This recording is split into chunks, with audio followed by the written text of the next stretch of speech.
அல்லேலூயா. ஆண்டவராகிய இயேசுவின் நாமத்தினாலே உங்களை வாழ்த்துகிறேன். 7 மாதம் கர்த்தர் நம்மை நடத்தி வந்தார். அல்லேலூயா. 8வது மாதத்துக்குள்ளே நாம் கடந்து வந்திருக்கிறோம். இன்னைக்கு 4 வசனத்தை ஒரு அதிகாரத்தை நாம் கொஞ்சம் அதிகாரத்தை வாசித்து நாம் அதுக்குள்ள அர்த்தங்களை சொல்லி நாம் ஜெபிக்க போகிறோம். கர்த்தர் உள்ளத்திலே வைத்தபடினாலே இன்றைக்கு இந்த காரியத்தெல்லாம் இந்த அதிகாரத்துக்குள்ளே அநேக சத்தியங்கள் அடங்கியிருக்கிறது, சகல ஆசீர்வாதங்களும் அடங்கியிருக்கிறது. தேவன் இந்த வார்த்தையின்படியே இந்த மாதம் முழு மட்டுமல்ல, இந்த நாள் முதல் கொண்டு கர்த்தர் நம்ம வைத்திருக்க நாள் வரைக்கும் அவர் நடத்துவதாக.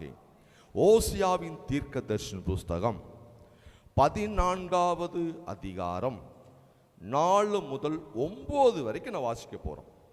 நான் அவர்கள் சீர்கேட்டை குணமாக்குவேன், அவர்களை மனப்பூர்வமாய் சிநேகிப்பேன். என் கோபம் அவர்களை விட்டு நீங்கிற்று. நான் இஸ்ரவேலுக்கு பனியைப் போல இருப்பேன். அவன் லீலி புஷ்பத்தைப் போல மலருவான், லீபனோனைப் போல் வேரூன்றி நிற்பான். அவன் கிளைகள் ஓங்கி படரும். அவன் அலங்காரம் ஒலிவ மரத்தினுடைய அலங்காரத்தைப் போலவும் அவனுடைய வாசனை லீபனோனுடைய வாசனை போலவும் இருக்கும். அவன் நிழலில் குடியிருக்கிறவர்கள் திரும்புவார்கள். தானிய விளைச்சலைப் போல செழித்து திராட்சை செடிகளைப் போல படருவார்கள். அவன் வாசனை லீபனோனுடைய திராட்சரசத்தின் வாசனையைப் போல இருக்கும். இனி எனக்கும் விக்கிரகங்களுக்கும் என்ன என்று எப்ராயிம் சொல்லுவான். நான் அவனுக்கு செவி கொடுத்து அவன் மேல் நோக்கமாயிருந்தேன். நான் பச்சையான தேவதார விருட்சம் போல இருக்கிறேன், என்னாலே உன் கனி உண்டாயிற்று என்று எப்ராயிம் சொல்லுவான். இவைகளை உணரத்தக்க ஞானமுள்ளவன் யார்?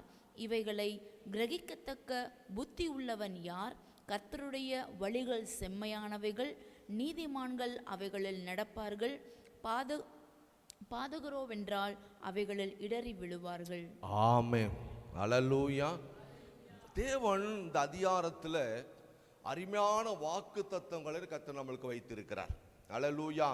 பாருங்கள், குணமாக்குவேன் சொல்லுகிறார். என்ன செய்கிறாரு? உங்களை மனப்பூர்வமா என்ன செய்வேன்? உங்களை சிநேகிப்பேன் என்று சொல்லுகிறார். 2வது என்ன செய்ய? 3வது உங்கள் வேறுண்டு நின்று கனி கொடுக்கும்படி செய்வேன் சொல்லுகிறார். நீங்கள் என்ன செய்வீங்க? வாசனையாக இருப்பீங்க. ஒரு பூ போல என்ன செய்வீங்க? வாசனையா இருப்பீங்க. அப்புறம் நீங்கள் ஆசீர்வாதமா உங்க வாழ்க்கை செழிக்கும். நீ விக்கிரத்துக்கும் உலகத்துக்கும் விக்கிர காரியத்துக்கும் உங்களுக்கு என்ன இல்லை? பங்கு இல்லை. அல்லேலூயா. தேவதரும் விருட்சத்தை போல நீங்கள் இருப்பீர்கள். எப்படி அநேக வாக்கு தத்துவங்களை கர்த்தர் நம்மளுக்கு இந்த மாதத்திலே நம்மளுக்கு கொடுத்திருக்கிறார். அல்லேலூயா. இந்த மாதத்துக்குள்ளான இந்த வாக்கு தத்துவத்திலே இந்த அதிகாரத்தில் நீங்கள் படித்து ஒவ்வொரு வாக்கு தத்துவத்தையும் கர்த்தர் இது எனக்காக கொடுத்திருக்கிறார், என் குடும்பத்துக்காக கொடுத்திருக்கிறார், என் பிள்ளைகளுக்காக நீங்க கொடுத்திருக்கிறார் என்று சொல்லி ஒவ்வொரு வாக்கு தத்துவத்தையும் என்ன செய்யணுமா? நீங்கள் விசுவாசிக்க வேண்டும். இது யாருக்கு கொடுத்திருக்கிறார் என்று சொன்னால், எப்ராயிம் என்கிற ஒரு மகனுக்கு தேவன் என்ன செஞ்சாரு?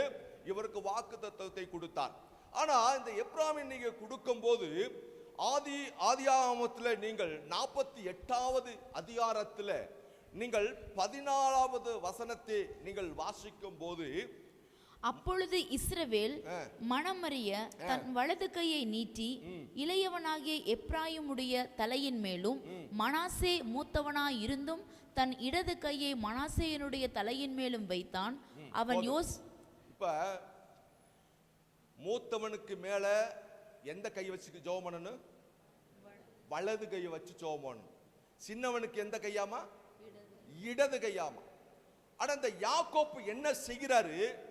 கை தடுமாறி கை எங்க போகுது? சின்னவனுக்கு போயிருது. யாருக்கு போகிறது? எப்ராயிம் இல்ல, சின்னவனுக்கு என்ன செய்ய? கை போகிறது. இது யோசேப்பை பார்த்து, தகப்பனே, இவன் மூத்தவனுக்கு வைக்கிற கையை என்ன செய்கிறாய்? நீ சின்னவனுக்கு வைத்து விடுகிறாயே என்று சொல்லும் போது அதுக்கு அவர் சொல்லுகிறார், எனக்கு எல்லாமே தெரியும். பாருங்க, மன தடுமாறி கை போன கை. ஆனா இவனுக்கு சின்னவனுக்கு இப்படிப்பட்ட ஒரு ஆசீர்வாதத்தை கர்த்தர் வைத்து இருக்கிறார். ஆனா இந்த ஆசீர்வாதத்துக்கு இவனுக்கு பெறதுக்கு முன்னாடி அவன் நல்லா தேவன் கொடுத்தேனா, வானமும் பூமி ஒளிந்து போனாலும் வார்த்தைகள் ஒருபோதும் ஒளிந்து போகாது. உன் வாய்க்குள்ள மரணமும் ஜீவன் எங்க இருக்குது? நாவல் இருக்குது. நீ அதன் கிறிஸ்துவர் பிள்ளைகள் இயேசுவை ஏற்றுக்கொண்ட பிறகு நீ யாரை ஆசீர்வதிக்கிற அவர்கள் ஆசீர்வதிக்கப்பட்டு இருப்பார்கள். அதே போல உன்னையும் யார் ஆசீர்வதிக்கிறார்கள் அவர்கள் எப்படி இருப்பார்கள்? ஆசீர்வாதமா இருப்பார்கள் சொல்லி ஆபிரகாமுக்கு உடன்படிக்கை பண்ணியிருக்கிறார். ஆனா இப்படி இந்த சமயத்துல அவன் ஒரு நாள் வந்து கொண்டு இருக்கிற வேளையிலே ஒரு சமயத்துல அவன் எப்படிப்பட்டவனாய் மாறிவிட்டான்? எப்பிராயிம் பின்மாற்றக்கூடியவனாய் மாறிவிட்டான். எப்படி மாறிவிட்டான்? பின்மாற்றக்கூடியவனாய் மாறிவிட்டான். தேவனை விட்டு விலகுவனாய் மாறிவிட்டான். அவன் எப்படி இருந்தான்? அந்த வார்த்தையை பார்க்கும்போது ஒரு 4 காரியத்தை பாருங்களேன். முதலாவது வாசித்தோம் 7, அதே ஓசியாவில் 7:4 வாசிங்க. 6:4 சாரி 6:4.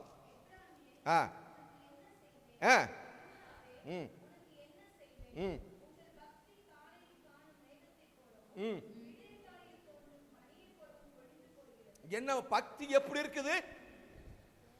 எப்பிராயீமுடைய பக்தி எப்படி இருக்குதாமா? வெளியில நான் என்ன சொல்றேன்? நான் பக்திமானான்னு சொல்லுகிறான்.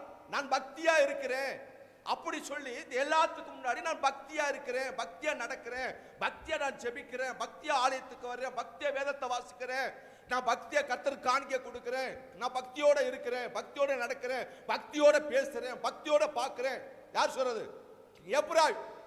ஆனா மனுஷன் முகத்தை பார்க்கிறான், தேவனோ இருதயத்தை பார்க்கிறான். அப்ப இவனுடைய வாழ்க்கை எப்படி இருக்குதாமா? அவனுடைய பக்தி பனியை போல. அடுத்தது எப்படி இருக்குது? மேகத்தை போல. அப்படின்னா என்ன செய்யும்? பனி பெய்யுது, காலையில பார்க்கும்போது பனி பெஞ்சு எப்படி இருக்குது? அப்படியே வெண்மையாய், பெட்ஷீட் என்னது? வெள்ளை போர்வை போத்தி விட்ட பெட்ஷீட்டை போல எப்படி இருக்குது? வெண்மையாய் இருக்கிறது. ஆனா வெயில் வர வர பனி என்ன செய்யுது? உருகி போகிறது. மேகம் இருட்டுக்கொண்டு அப்படியே பசுமையாய் வருகிறது. மழை மழை பெய்கிறது போல் அப்படியே மரம் என்ன செய்யுது? இருண்டு நீக்கி வருகிறது. ஆனா கொஞ்ச நேரம் காத்தடிச்ச மேகம் என்ன செஞ்சது? கலைஞ்சு போகிறது. இப்படித்தான் மனுஷனுடைய பக்தி, எப்பிராயீமுடைய பக்தி எப்படி இருக்குதாமா? பனியை போலவும் மேகத்தை போலவும் இருந்த ஒரு பக்தி. அடுத்தவருடைய வாழ்க்கை எப்படி இருந்துச்சாமா? 7:9 வாசிங்க. 7:8 வாசிங்க. யாரோட கலந்து பேசுங்க? கலந்திருக்கிறான். அப்போ எப்படி இருக்காமா? திருப்பி போடாத அப்பம். அப்போ என்ன? ஒரு சைடு வெந்து ஒரு சைடு வேகாதது. யாருக்காச்சும் யூஸா? யாருக்கு யூஸ் இல்லை. எப்பிராயீமுடைய வாழ்க்கை எப்படி இருக்குது?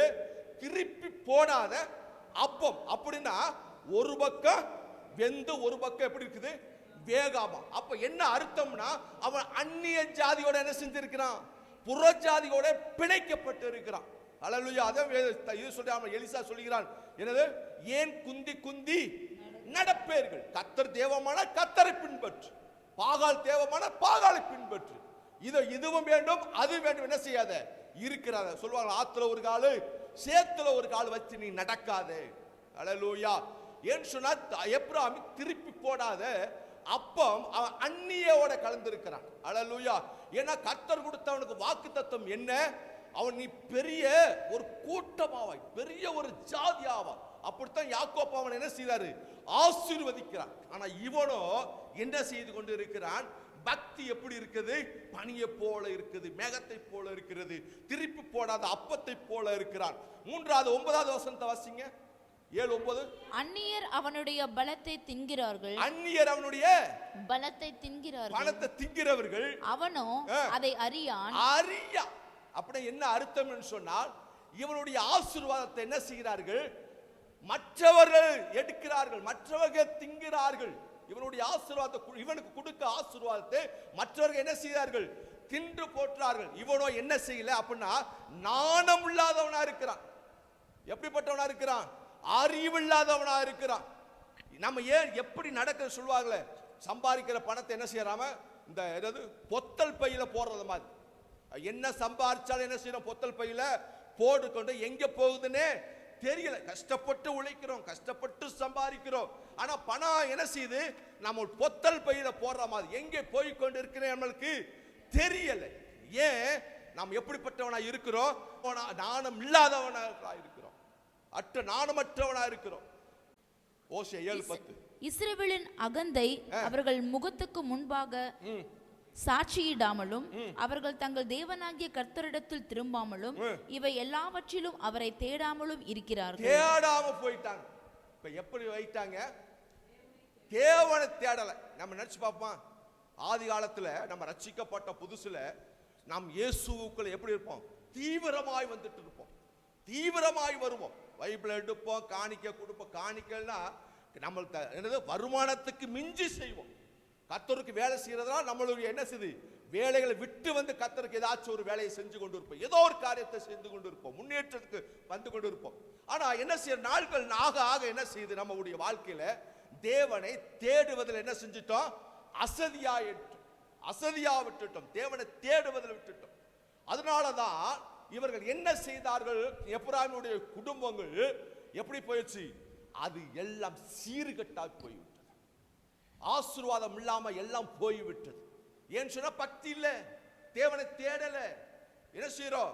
அந்நியரோட பிணைந்து கொண்டு இருக்கிறோம். எல்லாரும் சொல்லுவாங்க, எல்லா மதங்களும் ஒரே மதம், எல்லாரும் எனக்கு வேண்டும் என்று சொல்லி பிணைக்கப்பட்டு இருக்கிறோம்.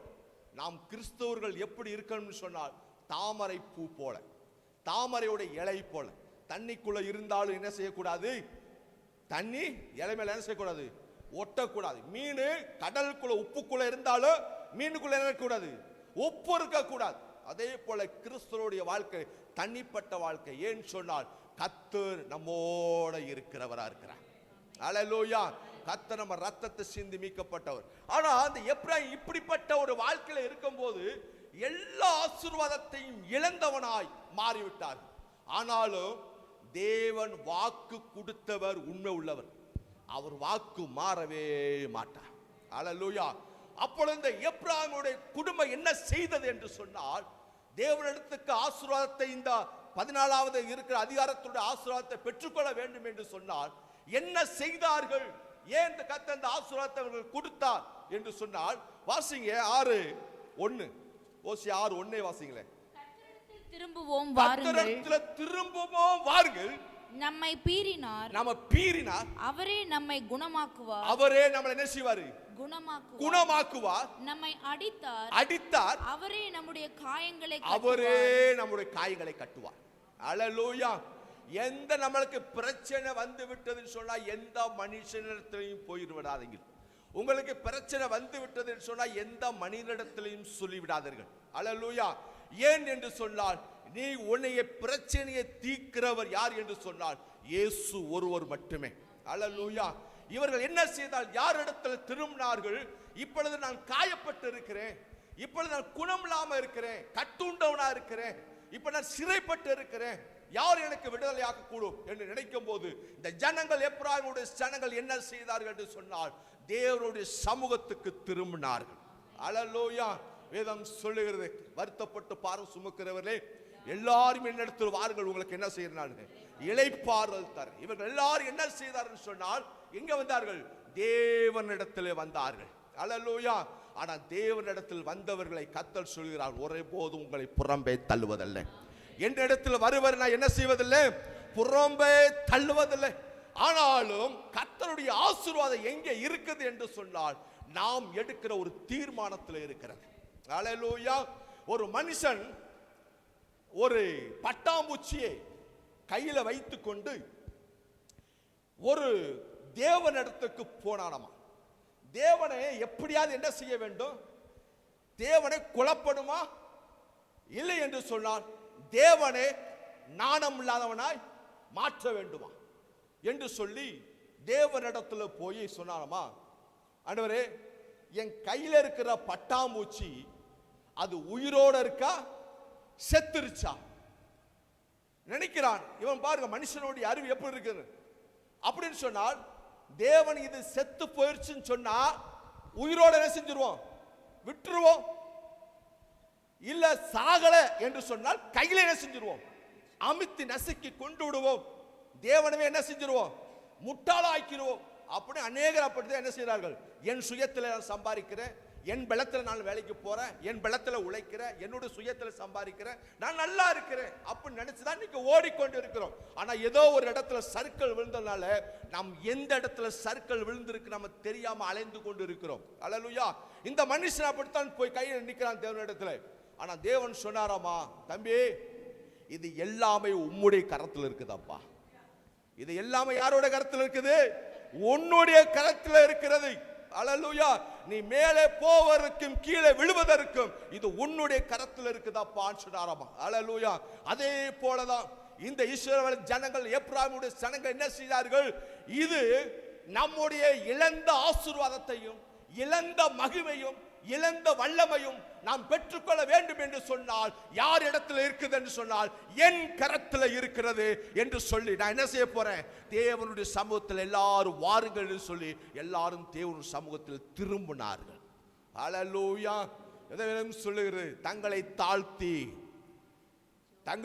என்ன செய்யும் போது நீங்கள் ஜெபம் பண்ணும் போது கர்த்தர் உங்கள் ஜெபத்தை கேட்பார், உங்களுக்கு சேமத்தை தருவார். அல்லேலூயா. நாம் தேவனிடத்தில் வர வேண்டும். தேவனிடத்தில் வந்து நம்ம ஜெபிக்கிற வேளையில நாம் கர்த்தர் நம்முடைய துக்கத்தை எல்லாம் மாற்றவராக இருக்கிறார். இவர்கள் வந்தார்கள். வந்த உடனே கர்த்தர் என்ன செய்யார் சொன்னார்? 8 விதமான ஆசீர்வாதத்தை கொடுக்கிறார். என்ன ஆசீர்வாதம்? முதலாவது 4:1 சொல்லுகிறது, உன்னை குணமாக்குவேன். அல்லேலூயா. உன் சீர்கட்ட என்ன செய்வார்மா? நாம் குணமாக்குற தேவனா இருக்கிறார். இன்னைக்கு நம்ம வாழ்க்கையில எந்த சூழ்நிலையில எந்த காரியத்துல நம்ம இருக்கிறோமோ, எந்த பிரச்சனைக்குள்ள இருக்கிறோமோ, சீரு இல்லாம இருக்கிறதோ, பிரச்சனைக்குள்ள துன்பத்துக்குள்ள வேதனைக்குள்ள இருக்கிறோமோ, ஆனா இன்றைக்கு நம்மளை என்ன செய்ய போகிறார்? குணமாக்க போகிறார். இந்த மாசத்துல எப்படி செய்யறார்? நம்மளே குணமாக்குற தேவனா இருக்கிறார். அல்லேலூயா. அதே இரண்டாவது சொல்லுகிறது, அதே வசனத்துல மனப்பூர்வமாய் உன்னை சிநேகிக்க போகிறார். எப்படியாமா? மனப்பூர்வமா. அல்லேலூயா. ஆண்ட நம்ம நினைக்கிறோம் உதடோ என்ன செய்யுது? அவரை கணம் பற்றுது, உள்ளமோ தூரமா இருக்குதுன்னு கர்த்தர் சொல்கிறார். நம்மளை பார்த்து சொல்கிறார், உதடு என்ன செய்யறாமா? என்னை கனப்படுத்தப்பா, உதடு என்னை துதிக்குதப்பா, உதடு எனக்கு நல்லவன் சொல்லுதப்பா. ஆனா உன் இருதயம் எங்க இருக்குது? தூரமா இருக்கிறது. ஆனா தேவன் அப்படி இல்ல. உன் இருதயம் தூரமா இருந்தாலும் நான் உன்னைய மனப்பூர்வமா நினைக்கிறேன். நான் உன்னை மனப்பூர்வமா என்ன செய்கிறேன்? சிநேகிக்கிறேன். மனப்பூர்வமா உன்னை என்ன செய்கிறேன்? அன்பு செலுத்துகிறேன். மனப்பூர்வமா உன்னை என்ன செய்கிறேன்? உன்னை என்ன செய்கிறேன்? அரவணிக்கிறேன் என்று சொல்கிறார். அல்லேலூயா. மூன்றாவது சொல்கிறார், அதே 14:5 வசனம் சொல்லுது, நீ வேரூன்றி நின்று கனி கொடுப்பாய். அல்லேலூயா. நீ வேரூன்றி நிற்பாய். அல்லேலூயா. வேறு எந்த மரத்துக்கு வேறு அஸ்திவாரமா எந்த அளவுக்கு பூமிக்குள்ள வேறு போய் கொண்டு இருக்கிறதோ அந்த அளவுக்கு என்ன செய்யுமாமா? மரம் ஸ்ட்ராங்கா இருக்கும். அந்த அளவுக்கு வளர்ந்து கொண்டு இருக்கும். எந்த காற்று அடிச்சாலும் புயல் அடிச்சாலும் என்ன செய்யாது? அந்த மரம் சாயாது, அந்த மரம் ஒடியாது. ஏன்னு சொன்னால் அதோட வேர் எப்படி இருக்குதாமா? சரியான ஸ்ட்ராங்காய் பூமி கடியில இருக்கிறது.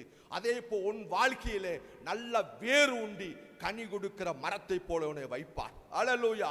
நான்காவது சொல்கிறது, அதே 6வது வசனம் சொல்கிறது, கிளைகள் வாசனை போல இருப்பார். என்ன செய்யறாமா? உன் வாழ்க்கையிலே போல் லில்லி புஷ்பமா, லீபனுடைய புஷ்பத்தை போல என்ன செய்வா? வாசனையப்பா. உன் வாழ்க்கை எப்படி இருக்கும்? வாசனை நிறைந்த அந்த பூவானது அந்த சீசன் வரும்போது அந்த மலை அடிவாரத்தை முழுவதும் என்ன செய்யுமாமா? அந்த பூ பூத்து நிக்குமாமா. அந்த பூ பூத்து நிற்கும் போது இந்த காற்று வீசும் போது என்ன செய்யுமாமா? அது எந்த இடத்துல இருக்கோ அந்த பட்டணம் முழு அந்த ஏரியா முழுவதும் என்ன செய்யுமா? ஒரே வாசனையா இருக்கும். அந்த பூவை பார்க்கும் போது அப்படியே அந்த பூ அப்படியே மலர்ந்து நல்லா வெண்மையாய் அப்படி சிரித்த முகத்தோடு இருக்குமா. அதே போலதான் உன் வாழ்க்கையில் எப்படி இருக்குமாமா? வாசனை மட்டும் இல்ல, உன் வாழ்க்கையிலே ஒரு சிரித்த முகமாய் உன்னை கர்த்தர் மாற்றுவார். அல்லேலூயா. உன் வாழ்க்கை ஒரு சிரித்த முகத்தை போல உன் வாழ்க்கை மாறும். அல்லேலூயா. அடுத்து சொல்லுகிறது, இன்னொரு வசனம் சொல்லுகிறது, 5வது வசனம், ஆசீர்வாதம் செழிக்கும். உன் வாழ்க்கை எப்படி இருக்குமாமா? ஆசீர்வாதங்கள் செழிக்கும், விளைச்சல்கள். அல்லேலூயா. அப்ப இந்த நாட்களில நீ எதை இழந்தையோ மீண்டும் கர்த்தர் உனக்கு திரும்பி தருவார். திரும்பி தந்து என்ன செய்யுமா? உன் வாழ்க்கை விளைச்சல் உண்டாகும். எதெல்லாம் உன் வாழ்க்கையில எதை இழந்திருப்பாய், எந்த காரியத்தில் இழந்தான் சரி, உன் வாழ்க்கையை மீண்டும் செழிப்ப தரப்போகிறார். ஹல்லேலூயா. இன்னொன்று சொல்லுகிறது, 6வது வசனத்தை மீண்டும் வாசிங்க பார்க்கலாம். அவன் கிளைகள் ஓங்கி படரும், ஆ, அவன் அலங்காரம் ஒலிவ மரத்தினுடைய அலங்காரத்தை போலவும், அவனுடைய வாசனை லீபனோனுடைய வாசனையை போலவும் இருக்கும். அவன் நிழலில் குடியிருக்கிறவர்கள் திரும்புவார்கள். ஆமென். தானிய விளைச்சலை போல செழித்து, தானிய விளைச்சலை போல என்ன செய்யுமா? செழிக்கும். தானியம் எப்படி இருக்குமா? விளைச்சலை போல செழிக்கும். அநேகர் ஒரு இடத்துல இருந்தார்கள், உன்னை விட்டு போனவர்கள் எல்லாரும் உம்மிடத்தில் வருவார்கள், உம்மிடத்தில் சேர்க்கப்படுவார்கள். அப்படின்னா நீ கும்புற கடவுள் யாரப்பா? நீ கும்புற இயேசு யாரப்பா? அந்த இயேசுவை நாங்க பார்க்க என்ன செய்யறோம்? விரும்புகிறோம் அப்பா. அப்படி ஒரு கூட்டம் உன்னை தேடி வருமா?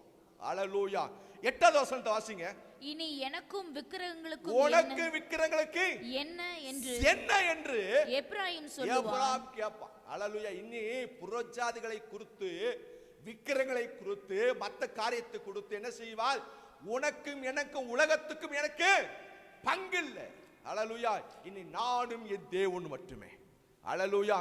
தேவனை சந்திக்க ஆயத்தமா என்று கேட்கும்போது, ஆண்டவரே நான் தேவனை சந்திக்க ஆயத்தமா இருக்கிறேன். அல்லேலூயா. விக்கிரகத்துக்கும் உலகத்துக்கு நமக்கு என்ன இல்லை?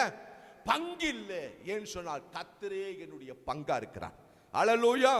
வசனம் சொல்ல கடைசியாக 8வது, நான் அவனுக்கு செவி கொடுத்து அவன் மேல் நோக்கமாய் இருந்தேன். நான் பச்சையான தேவதாரு விருட்சம் போல இருக்கிறேன், என்னாலே உன் கனி உண்டாயிற்று என்று எப்ராயிம் சொல்லுவான். தேவதாரு விருட்சத்தை போல இருப்பேங்க.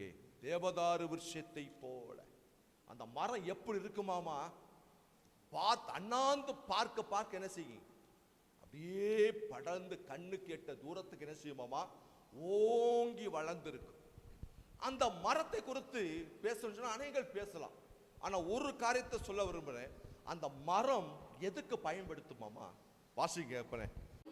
இஸ்ரவேல் சந்ததியார் அனைவரும் தேவதாரு மரத்தால் பண்ணப்பட்ட சகலவித கீத வாத்தியங்களோடும் சுரமண்டலம், தம்புரும், மேளம், வீணை, கைத்தாளம் ஆகிய இவைகளோடும் கர்த்தருக்கு முன்பாக ஆடி பாடிக்கொண்டு போனார்கள். இந்த மரமானது கர்த்தருக்கென்று என்ன செய்யப்பட்டதாமா? செய்யப்பட்டது. இந்த மரத்துல தான் என்ன செய்வார்களா? மேளங்கள், கீத வாத்தியங்கள் கர்த்தருக்கு மகிமைப்படுத்தும்படியாக இந்த மரத்துல தான் செய்யப்பட்டார்கள். அல்லேலூயா. அதனால இந்த மரம் கர்த்தருக்கு பிரியமானது, கர்த்தருக்கு மிக பிரயோஜனமானது. அதே போல கர்த்தர் இன்றைக்கு இந்த ஜீவ தேவதாரு மரத்தை போல உங்களை கர்த்தருக்கு பிரயோஜனம் உள்ளவர்களாய் மாற்றுவார். அல்லேலூயா.